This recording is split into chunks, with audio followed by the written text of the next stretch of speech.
ನಮಸ್ಕಾರ. ಕರ್ನಾಟಕ ಸರ್ಕಾರ ಒಂದು ವಿಶೇಷವಾದ ಅಧ್ಯಾಯಕ್ಕೆ ಪ್ರಾರಂಭವನ್ನ ಮಾಡ್ತಾ ಇದೆ.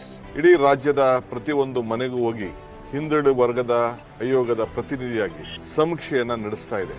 ಸಾಮಾಜಿಕವಾಗಿ, ಆರ್ಥಿಕವಾಗಿ, ಶೈಕ್ಷಣಿಕವಾಗಿ ಈ ಸಮೀಕ್ಷೆ ಕಾರ್ಯವನ್ನ ಕೈಗೊಂಡಿದ್ದೇವೆ. ಅದಕ್ಕೋಸ್ಕರ ಪ್ರತಿಯೊಂದು ಮನೆಗೂ ಕೂಡ ಯಾರ ಮನೆಯನ್ನು ಬಿಡಬಾರದು ಅಂತ ಹೇಳಿ ವಿದ್ಯುತ್ ಶಕ್ತಿಯ ಮೀಟರ್ ಅನ್ನ ಇರುವಂತ ಮನೆಗಳಿಗೆ, ಅಂದ್ರೆ ಅವರು ವಾಸವಾಗಿದ್ದಾರೆ ಅನ್ನೋದನ್ನ ಗ್ಯಾರಂಟಿ ಮಾಡ್ಲಿಕ್ಕೋಸ್ಕರ ಈ ಸಮೀಕ್ಷೆಯನ್ನ ಮೀಟರ್ನೇ ಆಧಾರ ಇಟ್ಕೊಂಡು ನಾವು ಮಾಡ್ತಾ ಇದ್ದೇವೆ.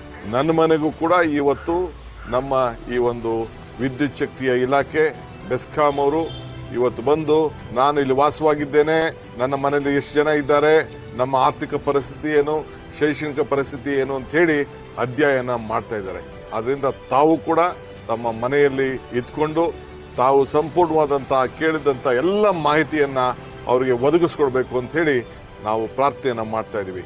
ಈ ಸಮೀಕ್ಷೆ ನಿಮ್ಮ ಬದುಕಿಗೋಸ್ಕರ, ಈ ಸಮೀಕ್ಷೆ ಎಲ್ಲ ವರ್ಗದ ಜನರಿಗೆ ಸಮಾನತೆಯನ್ನು ಕೊಡ್ಲಿಕ್ಕೋಸ್ಕರ ಈ ಸಮೀಕ್ಷೆಯನ್ನು ಹಮ್ಮಿಕೊಂಡಿದ್ದೇವೆ.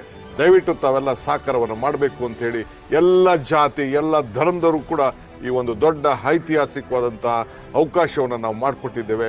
ಇದು ನಿಮ್ಮ ಭವಿಷ್ಯಕ್ಕೋಸ್ಕರ, ಕರ್ನಾಟಕ ರಾಜ್ಯದ ಭವಿಷ್ಯಕ್ಕೋಸ್ಕರ ತಾವೆಲ್ಲ ಪಾಲ್ಗೊಳ್ಬೇಕು ಅಂತ ಹೇಳಿ ನಾನು ಪ್ರಾರ್ಥನೆ ಮಾಡ್ತಾ ಇದ್ದೇನೆ. ನಮಸ್ಕಾರ.